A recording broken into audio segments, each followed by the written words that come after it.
Hey everyone, this is Paul Gale from paulgalenetwork.com. It is September 21st, 2020, and these are the top stories of the day. To kick things off, we got to talk about this. Clearly, the biggest news of the day is that Xbox has acquired Bethesda Studios. In a $7.5 billion acquisition, Microsoft now owns Bethesda.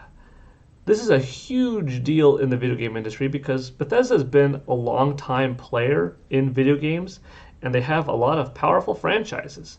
Look at the following here: Dishonored, Wolfenstein, The Elder Scrolls, Fallout, Doom, Starfield, The Evil Within, and Prey. There you go. Give you a little bit better image. These are a lot of games that have been on a lot of platforms for many years. You know, you don't have to be an Xbox fan to like Wolfenstein. You could have been a PlayStation gamer and enjoyed Wolfenstein or The Elder Scrolls. You could have been a Nintendo gamer back in the day on the SNES or Nintendo 64 and been a fan of Doom. You know, The Evil Within, Prey, Dishonored. Whether you're playing on Xbox, PC, Nintendo Switch, PlayStation brand of platforms, you've probably experienced one of these games at some point or another in the last couple of decades. Now, with this $7.5 billion buyout, Microsoft owns Bethesda. It's pretty crazy. We got this news this morning, as I mentioned, and Phil Spencer has some additional things to talk about regarding this. And one of those is that Xbox does plan on honoring the PlayStation 5 exclusivity commitment for Deathloop and Ghostwire Tokyo. And that's good to hear. Likewise, as we just mentioned in video game news with PGN the other day, Doom Eternal. What about that? That's yet to come on Nintendo Switch. Existing projects will still come out. So Doom Eternal will still come out on Nintendo Switch. But future Bethesda games will be on Xbox and PC, but not necessarily exclusively. Other consoles will be on a case-by-case basis. So you can see that when Microsoft purchased Mojang Studios a decade ago, you know, they're the creators of Minecraft, and that ended up being a real big deal for Xbox. They didn't keep Minecraft exclusive to the Xbox brand. No, you still have Minecraft available on various smartphones, on Nintendo Switch, on PlayStation 4, and of course on Xbox One. And going forward, it will be on, you know, Xbox Series platforms, whatever Nintendo Switch 2 happens to come out, PlayStation 5, etc. So that's fine, because Microsoft, they put a lot of money up on Minecraft because it was a big property. It's only gotten bigger, and they could make this much if they kept it exclusive on their system. But could they make more money by keeping it exclusive on their system and have more people have to buy Xboxes, or have that property in Minecraft be available on multiple systems to sell to all of those user bases? Probably the latter makes more sense in the long run to make Microsoft the most amount of money. So it will be interesting to see, because now this Bethesda deal is a $7.5 billion acquisition. That Mojang Studios one was $2.5 billion. So this is, you know, considerable more money. This is pretty beefy. This is the biggest video game industry buyout to date. You know, it's kind of funny. You look at something like when Microsoft purchased Rare, you know, Nintendo sold their 50% approximately investment in Rare as a second party back to Rare completely, a couple $100 million back in 2001. Microsoft purchased it for this 450 or so million dollar fee, and the Xbox brand has exclusively owned Rareware for almost 20 years now. $450 million for Rare. This is $7.5 billion, 19 years or so later for Bethesda. That's big. Now, what will they do with it? I'm sure that they're going to do a lot. But it will be interesting to see that once these final contracts are done, with PlayStation and, Ghostwire Tokyo, with getting the Nintendo Switch version of, mind fart for just a second. Doom Eternal. Once that's done, what's going to happen forward, because video games aren't going to end anytime soon. Even if there are a couple of contracts behind the scenes that we don't know about, those are all going to be done in the next couple of years. Long run, 5, 10, 15, 20 years down the road, what's Microsoft doing with this? Are future Doom titles only going to be on Xbox Series S, X, and the eventual Xbox successor? Do they want to have that kind of thing? Because there are some of these franchises that are well established, that are some heavy sellers, that are big for a lot of gamers, that a lot of gamers probably would say, I'll buy an Xbox Series S or X if that means this is the only place that I can now play the new Fallout, the next Elder Scrolls title, the next Wolfenstein, the next Dishonored. That's pretty compelling. This isn't just one franchise. This is 8 or so. So it's a pretty big deal. And if Microsoft plays its cards right, they could really maximize this and get the biggest install base of an Xbox platform yet in the following years, and really bring people into that Microsoft Xbox ecosystem because of stuff like this. Again, though, it's what they do with it, because you could look at Rare and say, well, they've had Rare for 19 years or so, and they've done very little. We have yet to get a AAA, high-quality, Perfect Dark sequel, for crying out loud. And that's one of the most no-brainer kind of things that I could think of what Microsoft owns that they haven't done. We got a prequel in Perfect Dark Zero, but that's way back in 2005. 15 years the series has remained dormant. Now, I don't think there's any chance that Doom or Wolfenstein is going to have the same unfortunate effect of Perfect Dark. There's no way that we're going to go 15 years without a successor for one of those franchises, but just what's going to happen, I don't know. But it's crazy. This is the biggest news of the day. And yeah, you just see more information here regarding how many people are going to come over and officially be Microsoft employees, essentially. 2,300 people. It's a talented group worldwide behind all of these franchises. It's just big. It's a powerful move. And what we also found out, which is pretty exciting, gotta say, is that future titles that come out from Xbox and Bethesda, such as a new Prey game, these games will be available on Xbox Ultimate Game Pass day one. So now,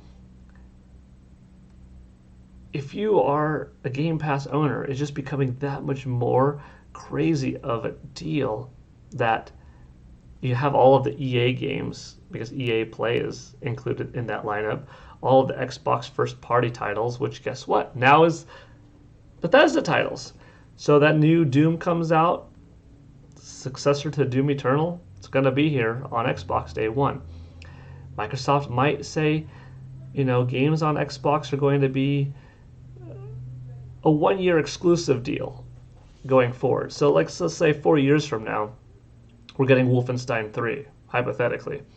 Microsoft could say Wolfenstein 3 will be available, same date on Xbox Series S and X and on PC. If you have Xbox Game Pass Ultimate, boom, right away with no extra charge other than the $15 a month that you're already paying, you're going to have Wolfenstein 3. Boom. It's a good deal. 2023, next gen Wolfenstein 3, awesome. It won't be until November of 2024, for instance, that you get Wolfenstein 3 on PlayStation 5 and Nintendo Switch 2. That could be a scenario, because then Microsoft could get the biggest pool in for how many people buy an Xbox to play Wolfenstein 3 and these games, bumping up their hardware numbers. People signing up to Game Pass, bumping up their Game Pass subscription numbers and get people into that ecosystem. More people buying individual games because they want to own a physical copy on their system. And then a year later, they get to benefit from, all of the PlayStation fans, the tens of millions of them, all of the Nintendo fans, the tens of millions of them that didn't jump over into Xbox, that are craving that Doom 3 experience, that Wolfenstein 3 experience, I should say, with my earlier example. Now they get to buy it. That could be what they do. have the best of both worlds. Make it available on everything, but definitely give the perks to their own platforms in Xbox and PC. It's wild news. At least that's what I would do. If I was Xbox, that's what I would do. If I was a competitor, I would be like, oh man, that's a powerful move. Now that does bring me to one thing that I want to speculate on. Doom Guy. I've been kind of campaigning for Doom Guy to be one of the Smash Brothers characters. I think that would be cool. We still have several left. We don't know who they are just yet. But if I could pick a couple, I would say Doom Guy from Doom, the Doom Slayer himself, be pretty awesome, and Scorpion from Mortal Kombat. I want to see a little bit of a Western influence in Smash Brothers with at least one or two of these final characters that you can play as in Super Smash Bros. Ultimate.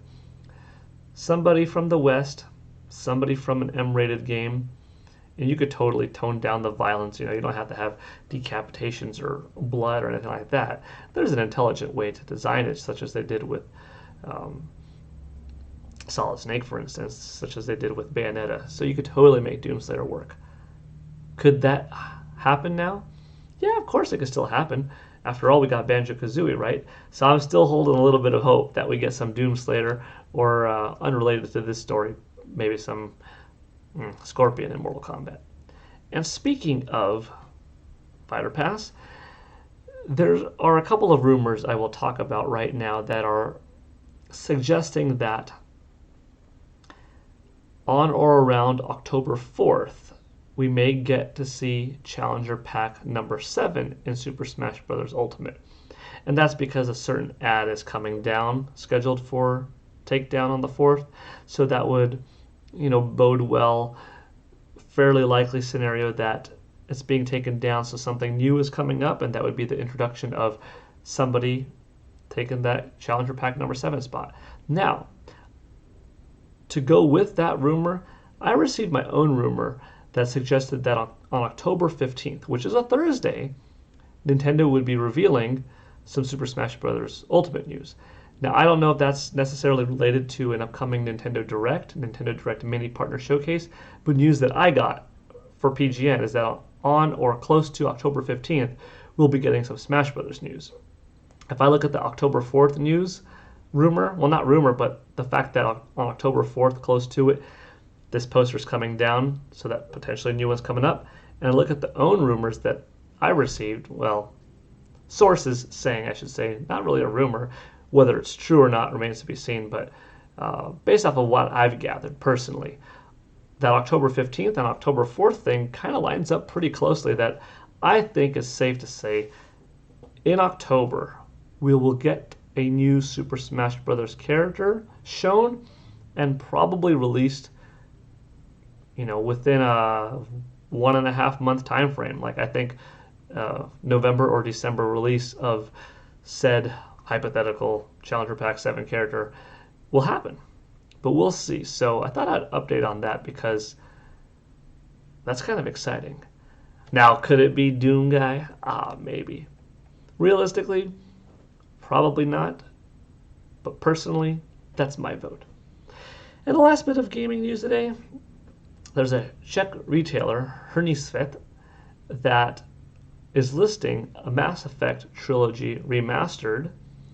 And this goes with a few locations, actually, that are listing the same thing, that this game is in development, that it's coming out, that it's going to be made available for purchase soon. In fact, as soon as October 15th even. If this is true, this would be a pretty good get. The Mass Effect games are solid. If you are a Nintendo owner only, then you might have had the opportunity, well, you did have the opportunity, but whether or not you got it or not, probably on the not side, because the game didn't sell particularly well, and that's Mass Effect 3. Mass Effect 3 came out on Wii U a decent amount of time after other console versions came out.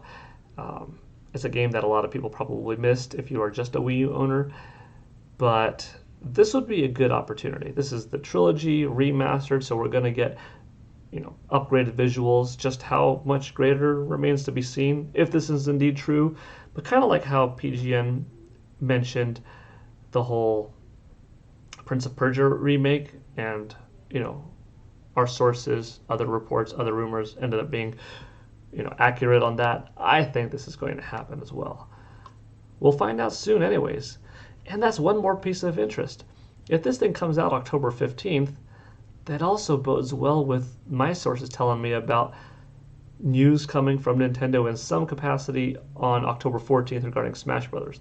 It really could be another date of a Nintendo Direct Mini partner showcase, but I'll have to let you know closer to then if I receive anything new, or it just might be I don't have any news to further elaborate on in the next 3 weeks, but that day comes and boom, we can look back at this video together and say, nice, sources proved true.